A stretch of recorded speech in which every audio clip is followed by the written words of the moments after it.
Hey. Thanks again for pressing play.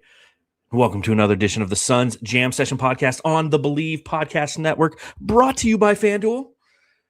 My bet tonight on FanDuel, I'm going with that trusty old 34.5 points plus rebounds plus assists, Devin Booker. What he ended with tonight, 21 points, 11 assists, 2 rebounds, 34. Needed one more of those bad boys, but you know what? The Suns beat up on the Lakers so much they didn't need him in the fourth quarter, and I'm okay with that. So if you're looking to turn your own delusional confidence into actual currency, head on over to FanDuel. Tell them Void has sent you. Plenty to talk about on this edition of the Suns Jam Session podcast. On Christmas Eve, the Suns playing the Lakers, the paper tiger that are the Lakers, a team that the Suns have now absolutely blasted twice, and the only time they beat us, it took a lot of questionable calls. So we're going to get into that and much more on this edition of the Suns Jam Session podcast. So make sure you hit that thumbs up button, subscribe, rate, review, do all the fun stuff. Support the show, support us, support me, support you, support everybody, support Jake from the Suns Planet podcast. Make sure you go over to their podcast, check out what they're doing over there. All the great Suns content, all the great Suns content creators. We're here for you. So let's get into this one, baby.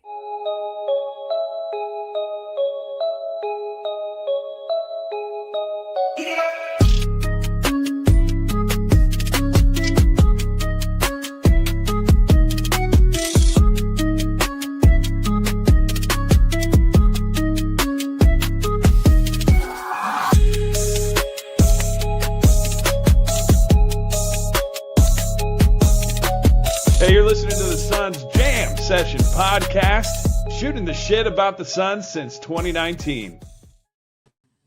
Pop a nice ice cold beer, hanging out with my buddy Jake. It's been quite some time. What are you drinking? Sam Adams Winter Ale? 'Tis the season. We're drinking the same beer? There you go. Listen, Jake, I might not like being. What it's supposed to taste like? Yeah, it works for me. Citrusy and spicy. It's spiced and citrusy. Yeah. Listen, I might not like hanging out in group chats with you or a lot of other people. Don't feel like it's you personally. Let's just fire that right back up. I'm just saying, I don't care about group chats, but I respect you and I respect the beers that you drink, my friend. And it's a pleasure to have you back on the Suns Jam Session podcast. It's been quite some time. I know that everybody's busy, but you know what? You're taking a little time out of your day. You're coming here. You're talking hoops. Thanks for joining me, man. How you been? You ever listen to the Zach Lowe show? Yeah, sometimes, yeah. He's got the famous words where he's like, "What up, Beck?" I'm going to be like, "What up, Jake?" Hey, there you go. Well, I'll tell you what's up. It's the holiday season. Yes. And if any other Suns fans were a little bit like me, my December absolutely flew by. I got a new house in late October, so moving to said new house, and then plus I had travel for work into November that I'm actually still right now buying Christmas gifts. Obviously, yeah, I'm gonna be busy tomorrow. I'm gonna be that guy showing up at the mall on Christmas Eve, like it's some sort of Tim Allen Christmas movie where I'm just like, I just want to spend time with my family. But instead, I got to get a gift first. But in the holiday season, in the giving mood, the Suns were like, oh wait, here's a gift. There's a gift. Let's go ahead and get 35 assists and just absolutely, with some of the sweetest times, Colin Gillespie gets a special shout out on that Royce O'Neal. Yeah. Oh, they were just chef's kiss of. I felt like I was watching a little bit of old Steve Nash moves of just, hey, I'm going to drive to the paint, and you're either going to have to try and stop me, or I'm going to just pass it. And as soon as you do, I'm going to pass it to somebody else to just go slam it down. So. Felt good. Yes. I felt like it's the giving season. It makes me want to go get more gifts. Well, you're crazy for going out and doing that, but I'll tell you what, I think we've all been there. I've done it myself, been shopping on Christmas Eve, and you truly don't know what hell feels like until you're out there amongst the hordes of people who are like Jake and like myself. And it's funny because I was actually having a conversation with a buddy today at work, last day of in the office for me. I'm not going back to the office till January 5th, work from home tomorrow, and then it's just straight vacation time. But we're having a conversation about distribution in the NBA and how it's kind of a lost art. And I go, there's one thing in having a player who can set up an offense, but there's a different thing that we know here in Phoenix.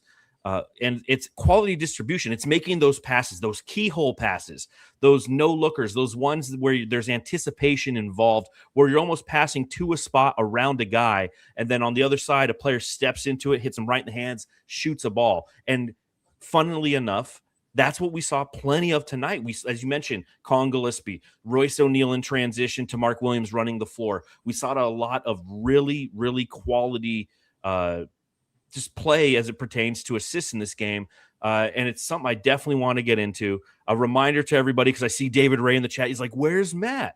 Matt just had a baby boy. So Matthew will be here and they're kind of sneaking in, kind of like you were when you first had your kid and you were doing the Suns Planet podcast. You're like, hey, I'm in a closet right now. The missus doesn't know where I'm at. I'm hiding. This is where I want to be to talk about Suns. Sleep when they're sleeping. Yeah. Exactly. Spot when they're spotting. Yeah. But I'll go ahead. I'll ask you this question to start.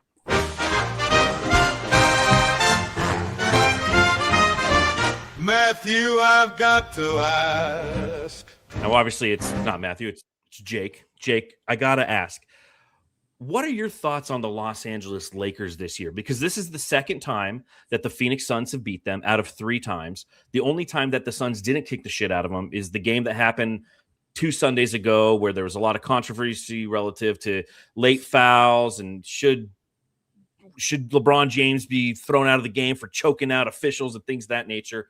What is your take on this Lakers team that the Suns just beat? And then I'll ask you a secondary question, because it's your first time on the pod this season. What are your thoughts on the Suns this season? So go Lakers, then Suns. And I'll drink. Well, so yeah, first off on the Lakers, I think they have been missing a key player each time, if I'm not mistaken. I want to say that LeBron was out game 1. Was Austin Reeves, I think, was out game 2. This game, no Luka, no Rui Hachimura. And so we haven't seen the full-on Lakers experience, but obviously that has not stopped them from obtaining one of the top records in the West. So, you can only play the opponents in front of you. This was supposed to be the brutal part of our schedule right after Jalen Green, tweaked that unhealable hamstring. Yeah. Just kidding. Take your time. But there was a lot of, oh my gosh, is the year of happiness about ready to be extinguished right as it got going. And I think you tweeted it out. The Suns have gone 7-7, I think was what you tweeted out, through that brutal stretch of what I think was the worst in the NBA. And 7-7 with missing Devin Booker multiple games, Grayson Allen multiple games, who's been having a great year. Obviously, Jalen Green being out.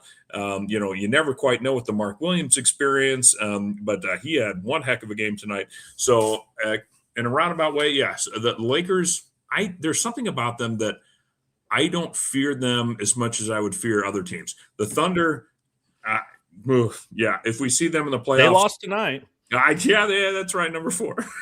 Yeah. But I have yet to see the Suns. I think we played them close one game. I feel like 7-game series, I would be terrified. Oh, absolutely. But a 7-game series against the Lakers, I should be afraid based on the record. I am not. I would not walk into that one with fear in my heart. I'd say, you know what? All right, let's go. Let's see what we got. And I don't know if it's the Dillon Brooks, the confidence that we have walking in, where he's just karate kicking, away any type of fear or shimmying down the court.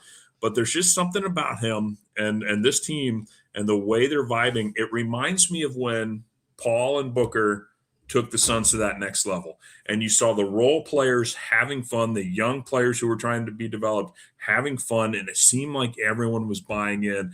It was the Monty Williams, everything you want is on the other side of hard. And I don't know. We're just going to have to get something, Jordan Oddish. And so far, all I've seen is his evil grin that has been used in memes. Yes. But this Suns team has been the most fun Suns team to watch since – it was fun initially when KD got there, but that was just because we didn't know what to expect. But I would say so at least close to 3 years now, because I felt like it was the last couple of years over at Suns Planet Podcasts and the other Suns creating podcasts out there that we were trying to convince ourselves that they just needed more time. They just needed more health. Hasn't been that way.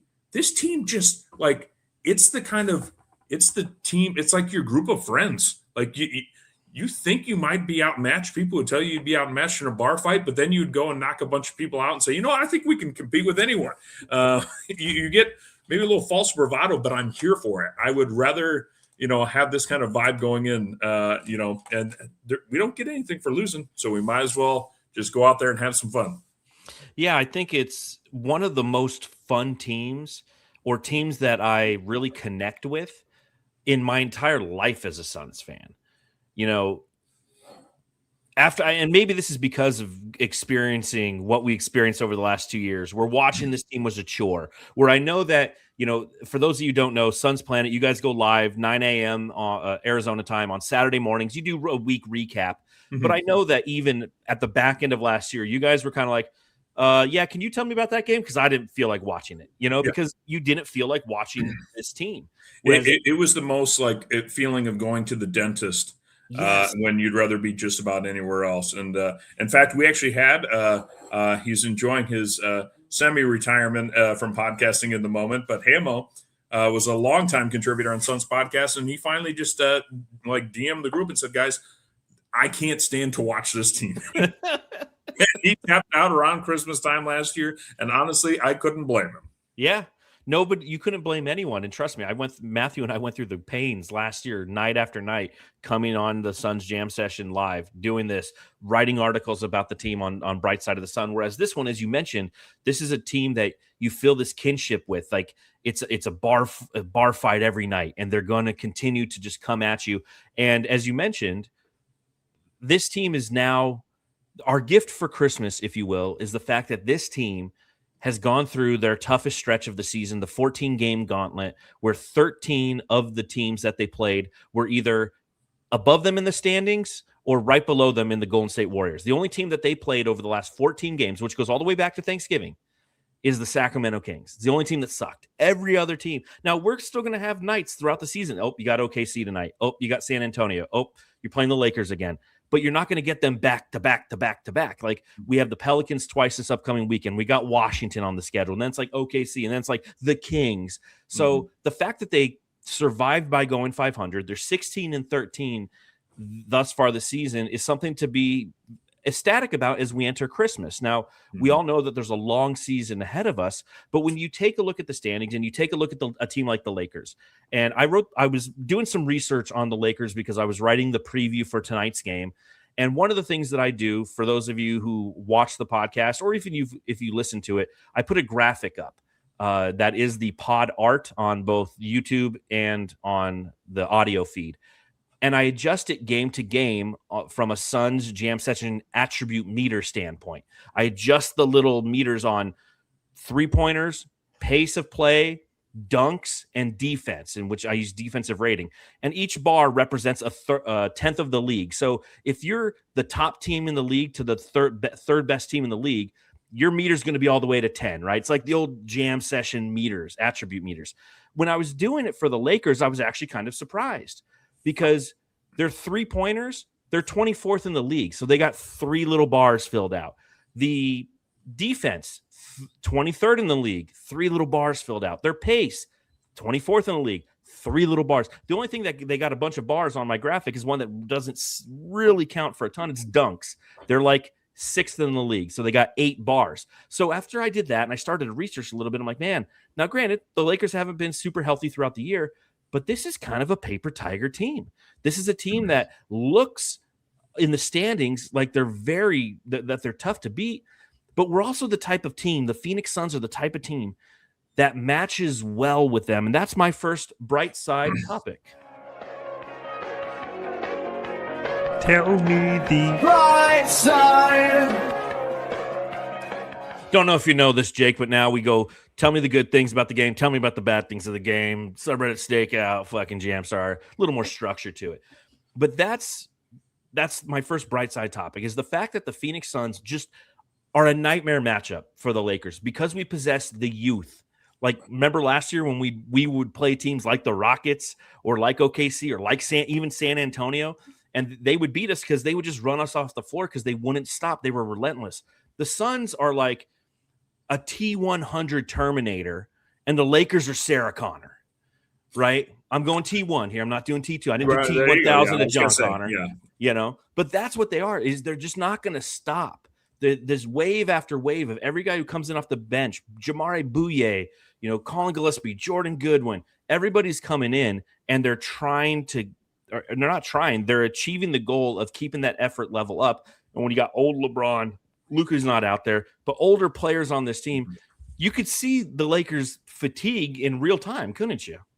Oh, absolutely. And I think, that it's exactly true what you were talking about with the previous iterations of the Suns the last couple of years, where it was, okay, we're going to just beat you because we have, a few of the best players in the league that will just grind you down. But I think young teams got excited about that challenge. Whereas now we are good, maybe not yet great in the standings. And so but what's impressive, I guess, is about we handle all of our business against teams that are lower than us in the rankings, but we step up against all the good teams too. So we'll catch teams like the Lakers napping where they expect, oh, well, you're going to have to respect us. It's LeBron's team. It's Luka's team.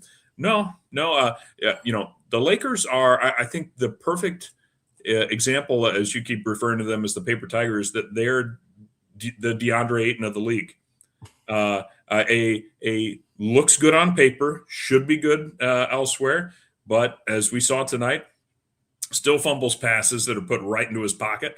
And the Suns are that relentless engine that last year we just didn't have. If you came out and hit the Suns in the mouth, man, all right, we'll try and get ready for next game. Yeah. Whereas this team, like, have the press conference. We'll clothesline 3 of your guys, and then we're going to make you have to earn it. And it's with guys that you would not necessarily expect, but it's feeding throughout the entire roster, which is what's impressive. It's not just Dillon Brooks playing jerkish. It's Colin Gillespie. It's Ryan Dunn. It's Oso Iguodaro. You try and drive past one of these guys, and you have 3 guys coming down, chopping down at the ball. And, yeah, we're going to get called for a lot of fouls, but we're going to steal the ball a whole heck of a lot and cause a lot of turnovers, and that's going to make people like LeBron James turn and go, I have to run all the way back down on defense again because we just lost the ball again. Don't want to do it. As you stated, it permeates through the roster, and he's a guy who I haven't made a drop for, but like I said, Jamsters, I'm getting ready to be on vacation. I'm not traveling anywhere, so I'm going to find the time to make a drop for Jamari Bouyea because what he did again tonight is just beautiful to see. Just beautiful to see. For those of you who didn't watch the game, I always like to drop the stats. He was 7 of 10 in this game. The only 3 shots he missed were his 3 3-pointers. But in 24 minutes, he had 14 total points. He had 4 rebounds. He had a couple of assists. He had a blocked shot. And Jamari Bouyea is – I was having a conversation again with my work buddy today, and he was going to the game tonight. And, like, his girlfriend's a Lakers fan. He's a Spurs fan. And so – and we're having that – yeah, Ryan. Yeah. You met him. We're having a conversation about distribution. And we have this working theory that we're really building out, and it's how to classify players.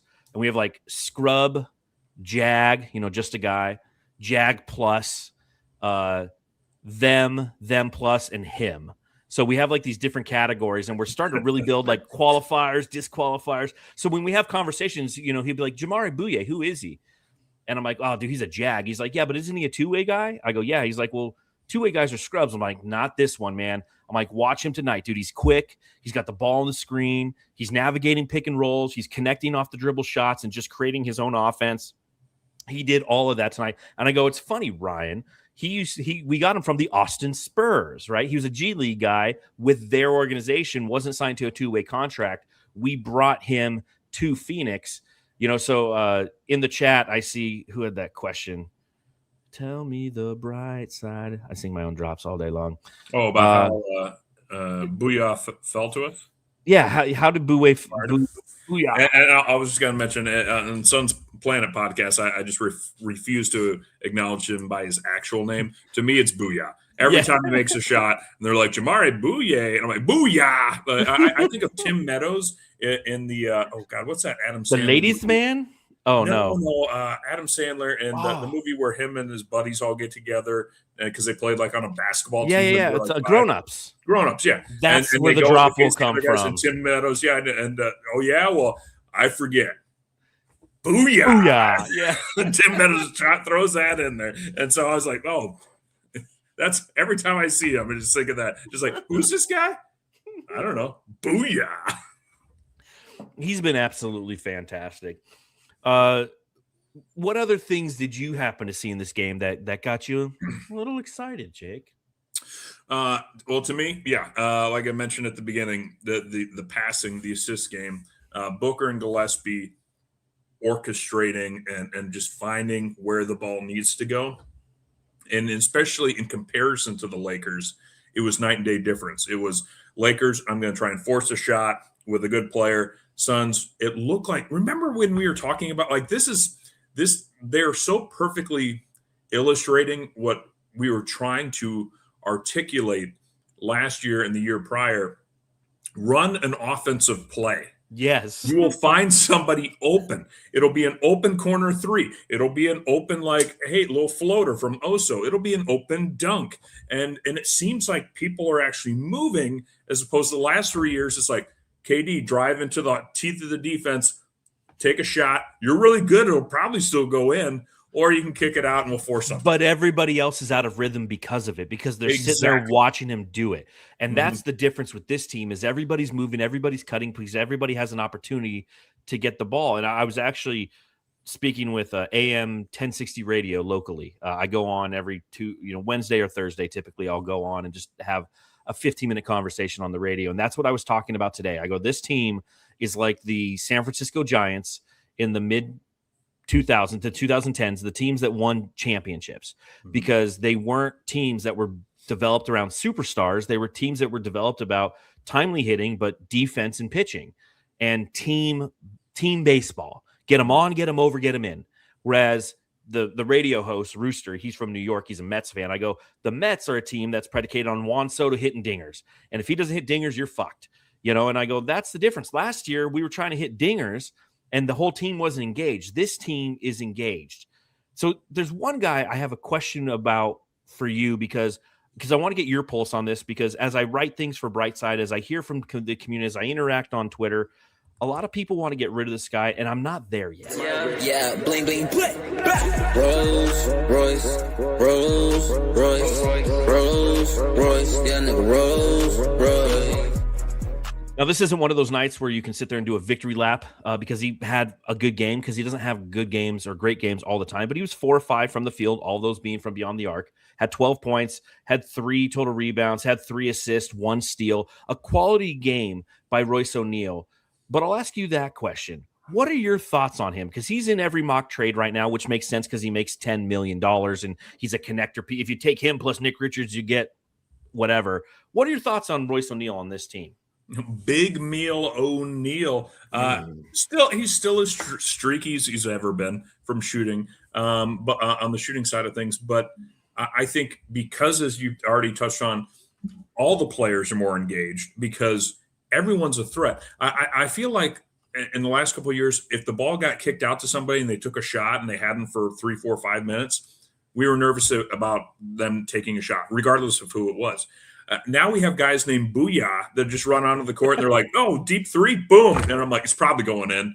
They're all in rhythm, right? And that's right now, like Royce O'Neal, Grayson Allen have after kind of both taking a half step back last year, I feel like, have both taken that step forward again, where it's the defense seems solid, they're engaged, and the threes are falling. And again, they just kind of, they know they have a little bit more to their game than just shooting threes. They're not like Buddy Hield, just only doing threes, but they know when to put the ball on the ground and drive to the basket and occasionally come up with some shots. And so, I am more than happy to see Royce remain on this team as just a quality role-playing player. I get why there's value and you want to throw him in a mock trade because who could we potentially get?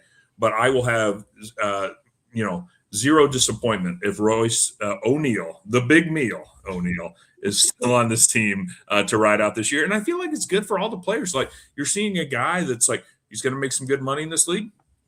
He's a quality pro.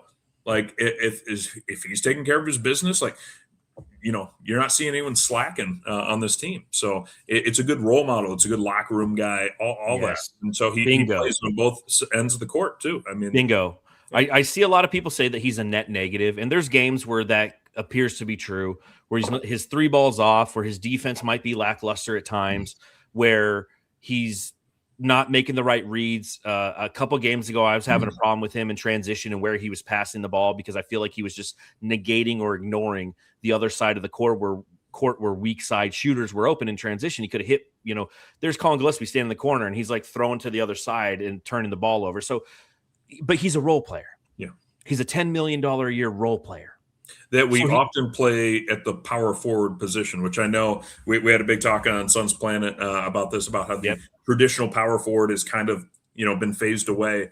But I mean, he is right now, it's Mark Williams, and then your next biggest guy is pretty much Royce at that point. Yeah. And so you're asking him to, hey, when Giannis is on the court, you want to see what you can do? Okay. And he's pretty good at taller guys. But yeah. That's why so many people want to trade him, because to your point, Jake, they believe that somewhere out there is like the ideal power forward that we could trade Oso or Nick Richards plus Royce O'Neal and get back. And I'm here to tell you, Suns fans, that magical upgrade that we're pretending is just sitting on the market doesn't exist. Zach Randolph is ready to come out of retirement. Yeah, Hassan Whiteside. Yeah, I'm telling you. Jeff Green, is he a power forward? He is, yeah. There you go. I want to go old school with it. If we're gonna, let's do Greg Monroe. He is old school. The guy's like 55. Greg Monroe could be at a 4 at the big moose. That's fun. We already had our chance with him. That's true. And that's what don't get me wrong. Like, it's fun to do the mock trades. It's fun to sit there and identify potential situations that, it's part of being a fan. Yeah. And I'm okay with us pursuing a bigger wing so that it's not Mark Williams. Hey, why didn't you grab that rebound? I'm sorry. It's me and 4 other guys that are 6'4" out here. So I'm sorry if I couldn't get that one. I'll try and hold the rest of the team down. I'm for the idea of it, but in reality, it doesn't really exist. And I like Royce O'Neal. He's got off nights, but everybody does. But he shoots it, he moves it, he defends on the perimeter. He fits the Suns' energy. And so for the next month and a half until the trade deadline occurs, a lot of people are going to continue to beat that drum. Well, we need a power forward. No shit. Okay, we need a traditional power forward, to your point, which doesn't really exist. The way that I look at it is continue on the path that you're on. Rasheer Fleming could fill that role eventually. Yeah. Development is occurring. Now, it might not happen this season, a season where we don't really have championship aspirations and we're thoroughly enjoying what we're experiencing, yet we're still trying to tweak it for some reason. Continue, let the developmental path occur. Royce becomes more valuable, A, at the trade deadline when there's 2.5 years left on his contract, or B, next offseason when there's only 2 years left on his contract, and teams who fell short in the postseason are like, damn, dude, we were a three-point shooter away from making a real run. Hey, let's call up the Suns. So we don't just need to automatically in December cash in on the fact that maybe Royce O'Neal has had a few off nights. That's where I kind of come from. No, absolutely. Yeah, no, I think you're spot on. It's right now. I mean, imagine again with the last couple of years, we did a lot of different things. It was Vogel, it was Coach Bud, it was Monty Williams in the last 3 years, right? And so each time we excused the poor performance of role players and starters to a degree on, well, they're still learning a new system. Well, they just need more time. And right now, we are doing far better than any Suns fan felt we could have. And we are seeing people like a Grayson, who's also constantly looked at in trade rumors, and Royce O'Neal. And again, it's because we see the value there. And, a couple of years in the contracts, we'll see if there's value. Less so, I think, for Grayson, but because he's a little overpaid. But, if it's the same in an excuse of, well, just wait till these guys have more time. Wait till you give Royce O'Neal a little bit more time to get adjusted to the Jordan Ott system. And I think you're going to just continue to see a little bit more marination of this player, and I think he's not obviously going to go from like, hey, all of a sudden he's just an unbelievable starter for you. But I think you're going to continue to see improvement from this team because again, they're all still learning a new system. There was a lot of roster turnover, and so there should only be an improvement moving forward. And so right now, it's like I said, if he's still on this team after the trade deadline, I think that's a very smart move. I would say you need to maybe not blow us away with an offer, but it has to be a very good offer to try and take one of our quality pieces from us. Yeah, and I won't even go as far to say he's necessarily a quality piece, but he's what I would define as like a Jag plus, right? In my little, he's somebody who's not just a guy because he can go on heaters. He can carry you for weeks at a time. And again, we're living out the best case scenario for this Suns team this year. After what we experienced last year, where you and I had numerous conversations about just the dead ends that we were living in. Everything was a dead end. There was no trade clause on Bradley Beal. What are we going to do with that? What can you get from Kevin Durant? We have no draft capital, yada, yada, yada. The Suns were strategic this offseason, and it's paying off. And again, the team's 16-13 right now, and I'm feeling pretty damn good. And it's more than just my winter white ale. Yeah, it's only 5 points. Oh, it's got cinnamon and nutmeg to warm up in the coldest temperatures. That's the spiced. That's the spiced. A couple other things I have to talk about as it pertains to the bright side.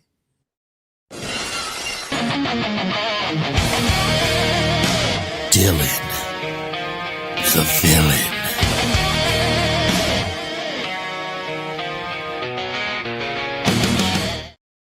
So Dillon Brooks tonight, pestery is all hell. 10 of 15 from the field, 25 points, 3 of 6 from deep, 0 rebounds, 0 assists, 0 steals, 0 blocks, 0 turnovers, 2 fouls, and some amazing dance moves, Jake. So this has been a recurring theme on Suns Planet. He's somehow making me lighten up a little bit on it, and that is especially early on in the season, did not like seeing him be the leading shot taker on this team. And once again tonight, he was 15 shots, Booker next with 14. And so makes me a little nervous. We have better shooters than Dillon out there. He is a better shooter than I thought. I think he had a little bit of a dip earlier in this year. I think it's gotten a little bit better, but what's funny? So you're a Batman fan, I believe. I think the Jamsters know that, right? Batman will be here later. Okay. There's I'm going to read you something real quick, and it's a quote from the Dark Knight. But this is when I see Dillon Brooks and what he's done to this team. This is very much what I think of him. I just did what I do best. I took your little plan and I turned it on itself. Look what I did to this city with a few drums of gas and a couple of bullets. So he's the Joker. He is the Joker, which is a villain character. But think about it. Like, look what I did with this roster with some role players and Devin Booker. Everyone said, oh, the Suns are going to struggle. It's going to be the worst defense. Kevin Durant saying, hey, I'm out. And Dillon Brooks tweets back, look what I've done with the Suns. All I did was took that perceived plan and turned it on itself. And, when Oso Iguodala was snapping at him and Dillon Brooks was like, yeah, that's what I've been wanting you to do for a while. Yes. Let that rage come out. Yes. Like he's going to back him up on it. That's exactly. I see it in the chat. Agent of Chaos. He's like, Dillon Brooks is a dog chasing cars. He wouldn't know what to do when he catches it. Amen. But he will continue to run, which is going to continue to drive this team forward. Well, the thing that I appreciate about Dillon, especially tonight, is he was more efficient, because that's the challenge with Dillon Brooks. Outside of, the 85-15, right? That's what I've been talking about. The 85-15. There's 85% of the shit you love about him. The 15% where you're like, fuck, man. Like when we played the Lakers last time, that 15% came out at the very end of the game. He didn't need to get into LeBron James's face. He didn't need to get himself ejected from that game. Sometimes he doesn't need to shoot 24 times to make 24 points. He shouldn't get a technical when he's in street clothes on the bench. Exactly. That's the 15%. I still remember that, yeah. But you know what? To your point, and I will say, Heath Ledger's the Joker is one of my all-time favorite characters in movies ever. The Dark Knight is a top 3 movie for me. I'd say the only other character that I truly could just off the top of my head love more than Heath Ledger's the Joker is Kirk Lazarus, if you know who that is. I don't. Give me that motherfucking map. Slow, yes, retarded, maybe. Braces on his legs, chomp the pants off Nixon. Won a ping pong competition. You went full retard. Tropic Thunder. Robert Downey Jr. Balls of Fury? No, Robert Downey Jr. Just a great performance. But that's part of why you loved Heath Ledger's the Joker, is because he was that agent of chaos, because he was that 15%, and Dillon Brooks lives in that realm, and I'm here for it, and I appreciate it. Well, and think about it. You're a Batman fan, and a lot of superhero fans gravitate towards Batman. Why? Because he doesn't have powers. He's like Iron Man. Every man, although he's a billionaire. Richer.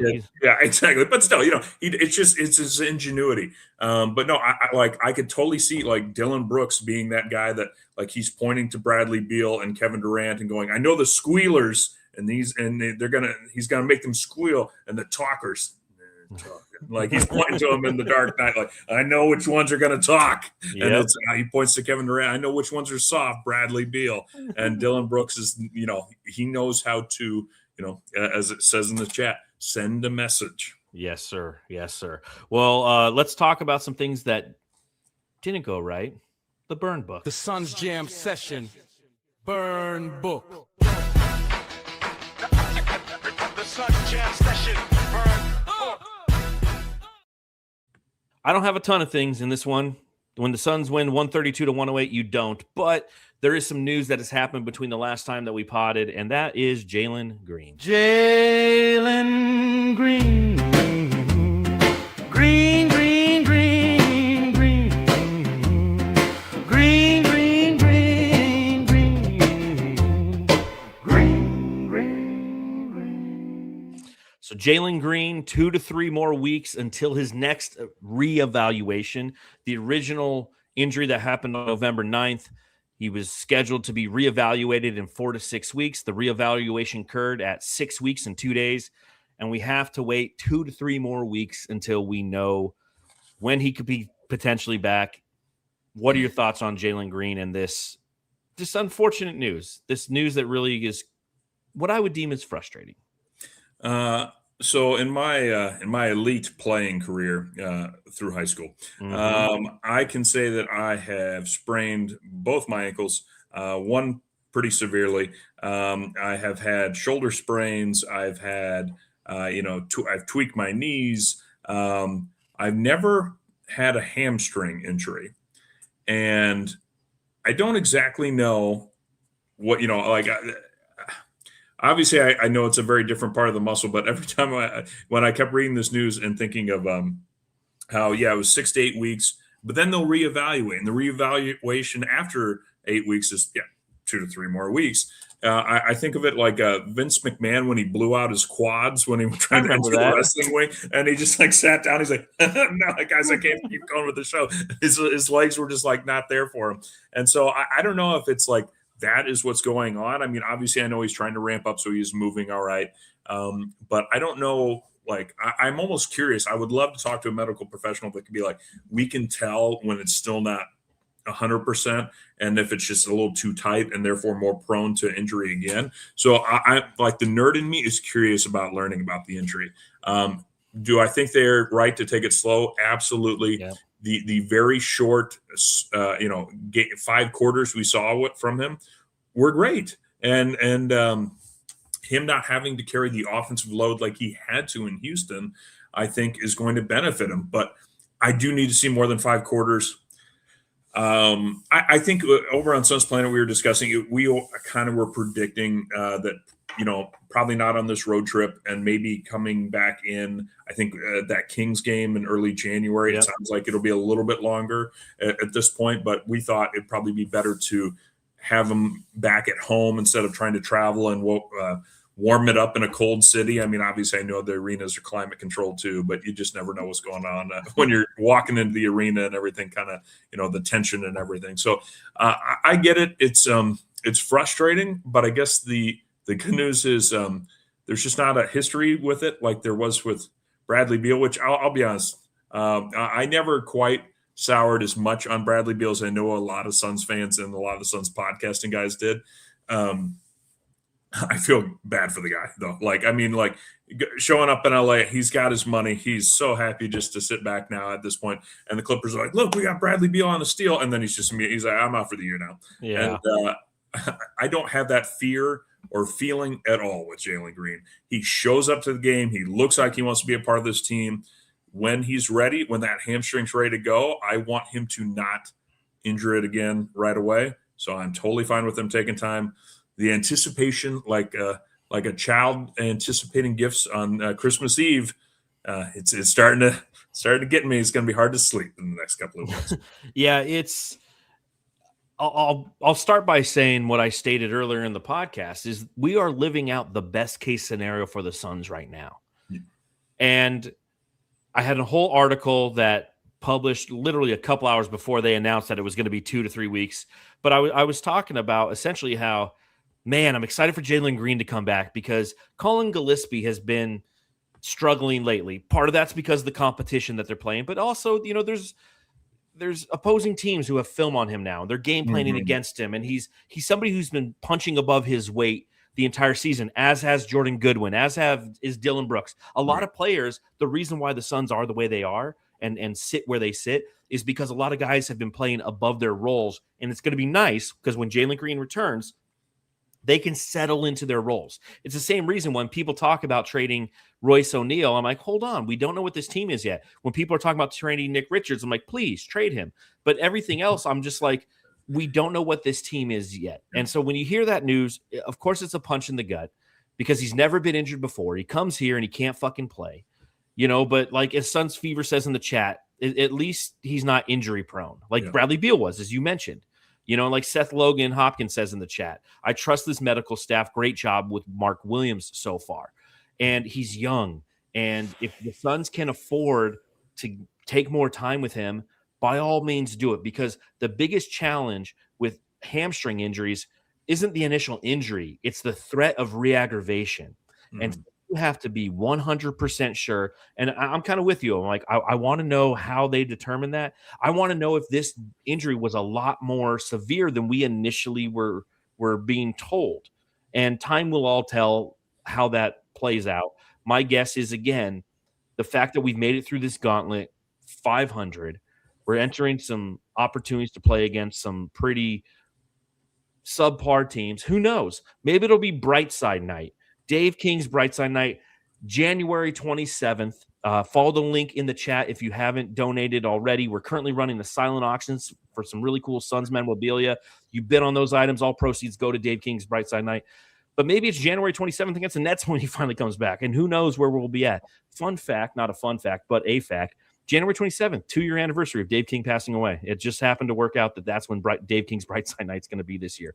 But I'm unbelievably excited to see him finally play because I want to see that next layer because he's sitting there chomping on the bit. Like you said, Right. He's on the bench. He's in the celebrations. He's there. He's present. I just want to see him present on the court. And if we have to wait a little bit longer, we know what this is like. When we got Bradley Beal, we had to wait. When we got fucking Kevin Durant, we had to wait. Like anybody who comes to Phoenix, they're like, all right, cool. Welcome to Phoenix.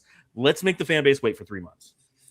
Well, and I'll say, ever since I started hearing about the implosion of the LA Clippers, first off, I did not know that they were struggling as bad as they were.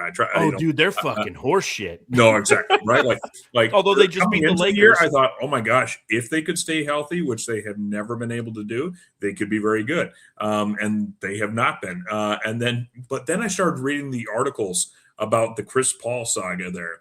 And I gotta say, it kind of it made me a little sad to see that kind of dysfunction and to think I kind of had that vibe that was a little bit, maybe it wasn't as bad as that with the Suns over the last few years, But like when Chris Paul's like, hey, Halloween party, and like 2 guys show up from the team. And Yeah. it's like, hey guys, who wants like box seats here? And it's like, oh, me and my wife are gonna be there. And it's like Brooke Lopez and Kawhi show up, and everyone else like, no, I ain't got time for you, old man. And Jalen Green's like, hey, I've played 5 quarters with you guys, but I can't wait to hang out. Like he wants to be there. He wants to play. I think it'd be different if this team was really struggling.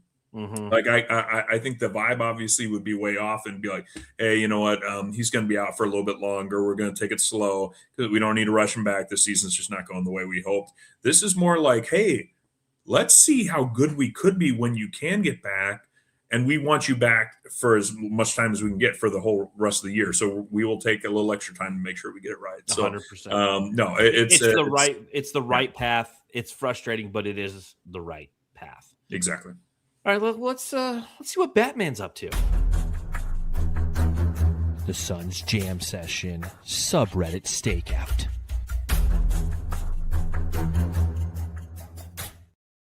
As a reminder that the subreddit stakeout is brought to you by Nettles Air Conditioning. Need a unit, we've got you covered. NettlesAirs.com is where to go, brother. Call 623-444-48. Nettles Air makes your home feel great. Woo! All right. This is an adorable ad spot, by the way. Thank you. I made that myself. Keith Nettles, I know you're in the chat. Shout out to you, man. Thank you for supporting the podcast and sponsoring this segment. If you would like to sponsor a segment, feel free to reach out to us. sunsjamsession@gmail.com. All right, let's talk about what was going on the subreddit for the Lakers on a night where they got butt fucked. This is great stuff. Dildo Brooks gonna be annoying again. I love that name. I never knew it existed. I see it more and more. Dildo Brooks, great nickname.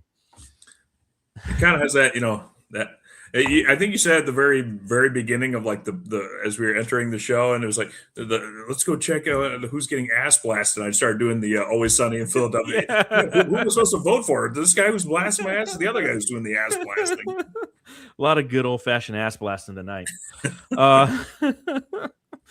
Is it me, or does Booker feel like a background character these last couple years?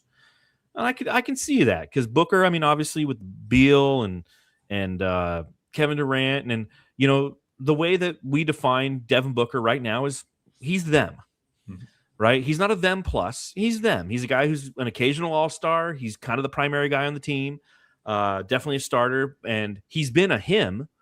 2021 when he took us the team to the final, he was a him, but right now he's just them. How can we get Royce? Dude always fucking torches us. I'm sick of this shit. See? All right, Lakers. Let's everyone wants to send Royce O'Neal away. You want to send him to the Lakers? Fuck no. Can't believe we rescinded the Mark Williams trade. Fucking dumb. Thank you, LA. Now I will say Ayton had a decent game in this one. 12 points, 10 rebounds, 6 of 8 shooting. 3 steals, 0 blocks, but I mean he was active, and he gets active against the Suns, and he looks like a player who should be paid right around Mark Williams. And the number 1 overall pick. Yeah, that's the killer. Yeah. Brooks is an ass, but I do like his mid-range. And then somebody talking about Jamari Bouyea. This actually the shot that always makes me a little nervous. I know, me too. The turnaround like, what Kobe are you doing, shot. a fadeaway deep too? Come on, man. That's not efficient. Okay. You see that one he chucked over LeBron, and it just and he fell back with it. I was like, no, Dylan, stop it. It's like, stop. Yeah. I guess this number 17 bitch want to go off against us today. That's how you know you're making an impact. Booker and the Suns run the same offensive play, and dog shit coach has no idea how to adjust to it. Gosh, if anything, I feel like our offense has been more diverse this year than any year for a while. Well, to them, they felt like the Suns just kept running the same play over and over, and they couldn't stop it. That's because Austin Reeves can't stop anyone. Yeah, so our play was to go after Austin Reeves. This is a great comment coming from a Lakers fan. The foul calls make it impossible to make a run. You think? Now, granted, they had 29 free throws. We only had 20. So, yeah, they once again were shot more free throws. Now you know what every other team in the NBA feels like when we play against you.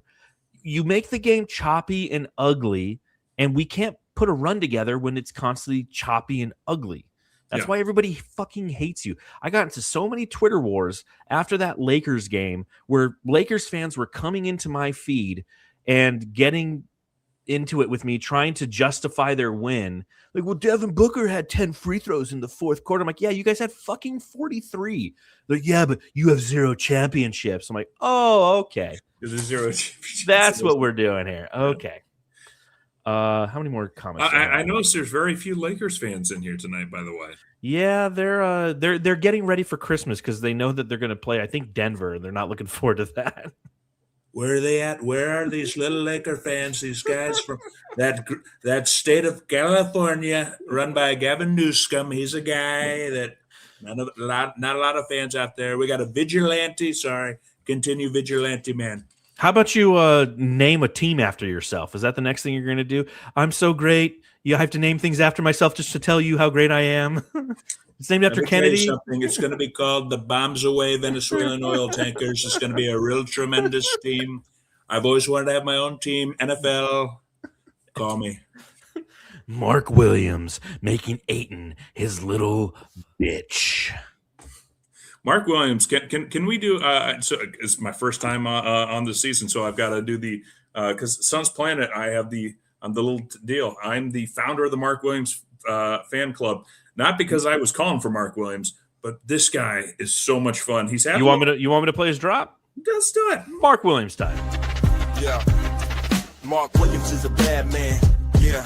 Ripping rebounds, blocking shots, playing like a madman. Yeah. Crowd go wild when he raised that hand. Pain in the paint, that's the master plan. Williams is a bad man.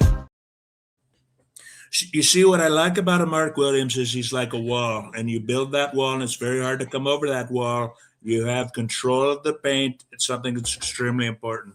It's a great idea with the Mark Williams. No, Mark Williams, is he not everything that Suns fans have been begging for since DA got drafted? It was a guy that can dunk, a guy that can rebound, a guy that's not afraid to play with his size in the paint. And he's had, like I said, he's had a couple of down games lately. But otherwise, this season, as they continue to ramp him up, he's still not even at full go yet. He's still down. It'll be interesting to see what happens this weekend when we have back-to-back games in New Orleans on Friday and Saturday if he plays both, but I doubt he plays one. So let me ask you this question. So Mark Williams, $6 million deal, restricted free agent next year. So the Suns can bring him back. They have early bird rights. If the Suns are going to resign him, should they? And what would you pay him? Yes. So I would be assuming that obviously, Nick Richards would be going. And I feel like Malawach is still such a young prospect that I'm totally fine with letting him continue to learn for another year. We have Oso as that kind of backup 4 or 5, that hybrid player. So I would totally be fine with bringing back Mark Williams on a shorter contract. Maybe 3-year deal, whatever feels comfortable. I feel like there's not going to be a tremendous amount of suitors because, as you mentioned, restricted free agency. Not a lot of teams are looking to go after those players anymore. Thanks, new CBA. I think also that plus with his injury history, which so far, knock on this wood table in front of me, hasn't been happening here. And I think it's because we've been a little bit cautious in the right ways, but we're getting a great experience with it. And this is something we talked about on our pod, was that are we going to see the next step for Mark Williams when he's on a team that he doesn't have to be injured and kind of put on the bench so that the Hornets could continue to lose games? All of a sudden it's, hey, we want you available whenever you're available, and we'll take time to make sure your knees are right. So we're getting a interior presence that is aggressive and powerful. Yeah, does he miss some stuff on defense? Yes, but Who hey, doesn't? it's also, exactly. And you don't get too many elite defenders anymore at the center position, but he's still also a younger center too. So no, I feel very good about the Mark Williams experience, and I'd be totally fine if we find a reasonable deal to bring him back for another few I'm years. 100% there. It's a restricted free agent deal. You bring him back. I love the terms. 3 years is what you should get from him. If it's $16 to $20 million, maybe up to 22, depending on what that number can be. I don't know what the qualifying offer is. I haven't done the research on it, but I think that that's where it should live for a couple of different reasons. One, again, Kaman Malawach is 19 years old. If you have Mark Williams here for the next 3 years, that means Kaman Malawach is 22 years old when he's given the reins, if he's earned the reins. In that time frame, if Mark Williams does get injured, you have Kaman Malawach here to spot start. It's the perfect developmental program that solidifies the 5. Fucking do it, Suns. Do it now. All right, let me read these last 2 comments because it feels really funny having really good basketball conversations, and I'm wearing a Batman mask. For any of those who are like tuning in for the first time, like, what the fuck is this? Suns exposing how disjointed this team is. Yikes. Dillon Brooks just fucking hates the Lakers. And then there's 2 great comments at the end. We suck fucking dick, man. What was it? We suck fucking dick, man. I thought it was. These are Lakers fans talking about their team. Dick. And I was like, there's a lot going on in that comment there that I was curious about. I fucking hate this team. It's the same shit every year with these asshats. The Suns Jam Session subreddit stakeout. All right. Let's hand out some hardware, buddy.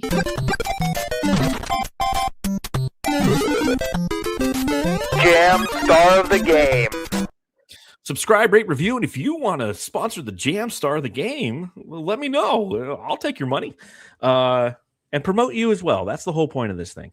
All right. Who's your Jam Star of the Game in this one? Because this is a tough one, Jake, and I'm going to explain why. You have 1, 2, 3, 4, 5, 6 players in double digits.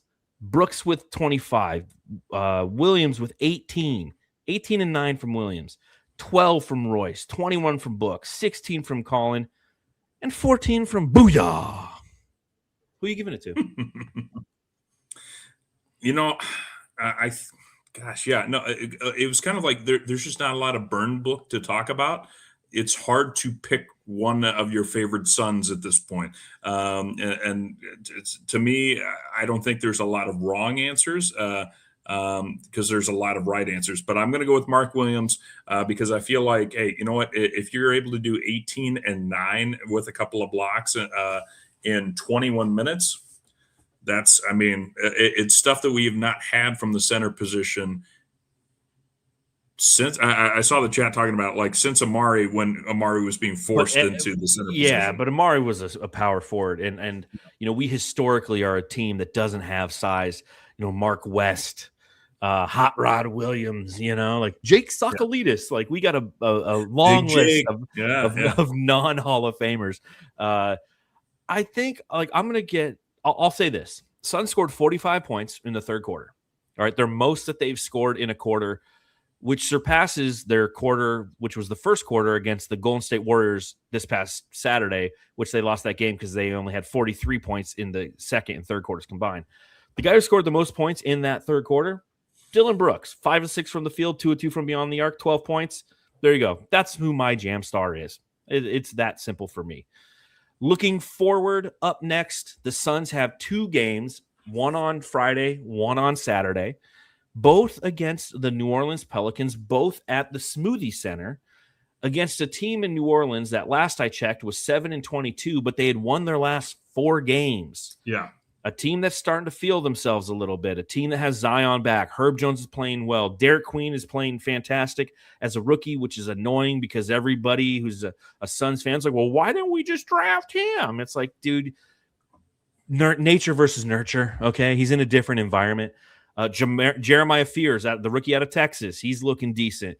It's a team that is kind of surprising. What do you look? They're now 8-22, so they've won their last 5 games. I think they might have lost tonight finally. What are you looking for in that game? And are you guys potting on Saturday morning? So you'll kind of a podcast right in between the New Orleans games. Yeah. How are you doing it with the holiday schedule?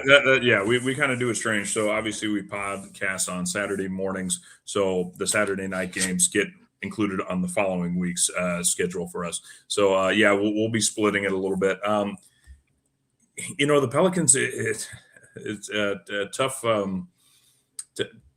tough time to be a fan of professional sports in New Orleans right now. As a diehard, oh yeah, you're a Saints guy. I know. You're pretty shocked, which is weird because we just won 3 in a row in New Orleans for the New Orleans Saints. But we have gone from competing for the number 1 overall pick to maybe we'll get the 10th pick if we keep up this, because we're playing the Titans this week. So I don't know if I like this at all. But the Pelicans are a little bit similar. They're actually owned by the same group. Oh, that's right. Mama Benson, Tom Benson's wife, owns the team, and so it's interesting. I coming into this stretch, I was like, oh, finally, there's the relief. We're going to have a couple of games against the Pelicans, couple of good games. Booker likes to get down to the Gulf. Yes. With the Mississippi ties, and he likes to go down there. I don't know if it's the gumbo or what's going on, but he likes to play in New Orleans. And I thought, hey, finally, the guys can rest up after probably a tough stretch. Now all of a sudden it's getting chippier in New Orleans. So good for their fan base. Not ideal for us. I still think the good thing is, and the vibe that we've had with this team is, we take care of business. We do not play down to the competition. We just go out there and punch them again. And I think, again, it's maybe a little bit of it is we have so many guys with chips on their shoulders. And I don't just mean like Dillon Brooks, who I think he was born with chips on his shoulders. And he just walked out. He walked out of the hospital room. He's like, I don't even need anyone to help me.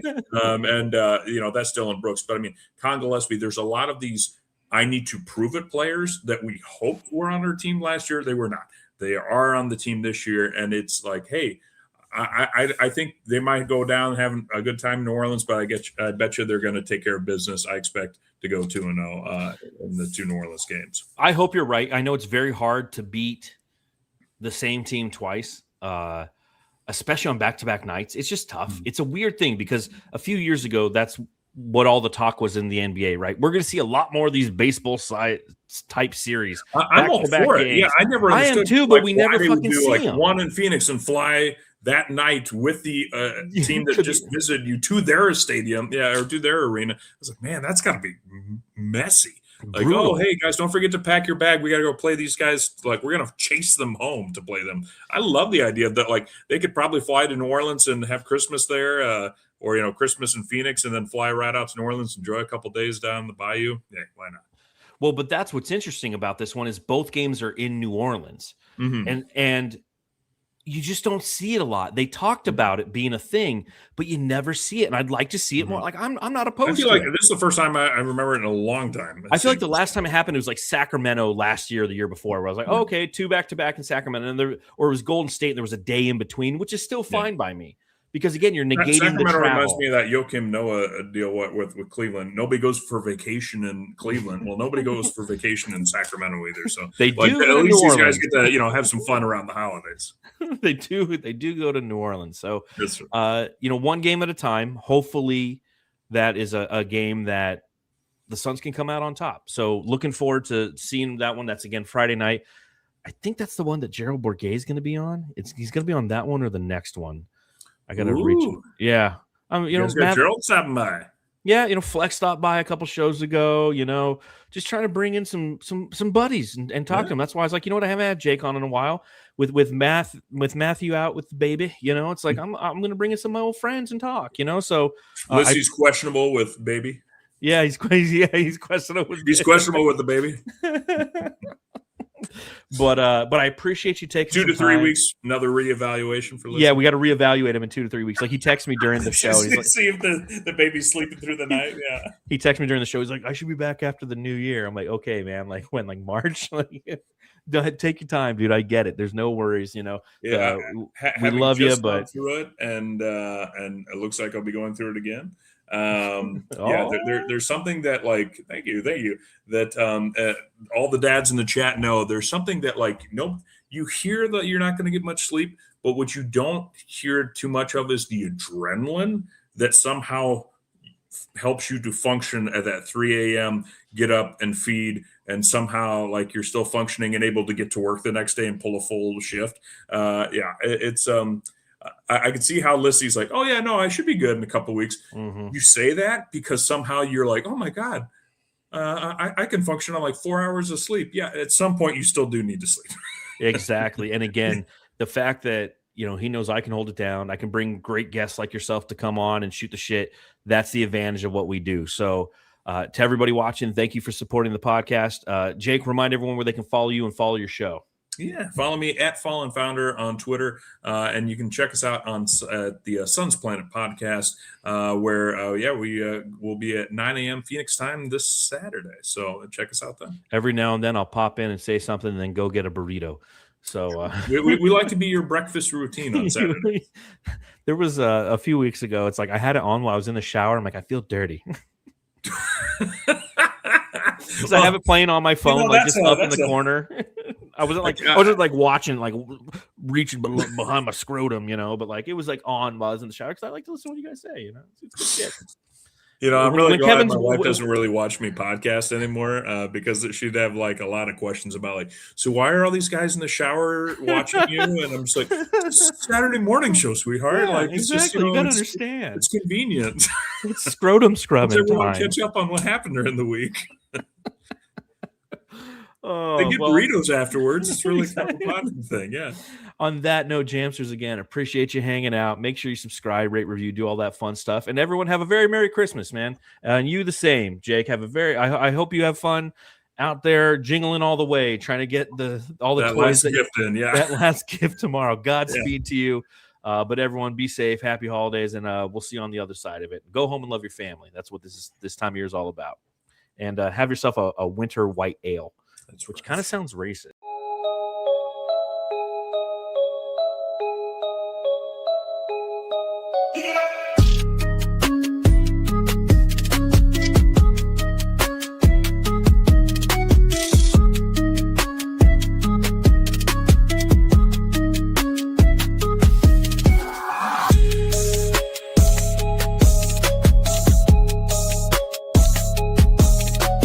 Hey, you're listening to the Suns Jam Session podcast, shooting the shit about the Suns since 2019.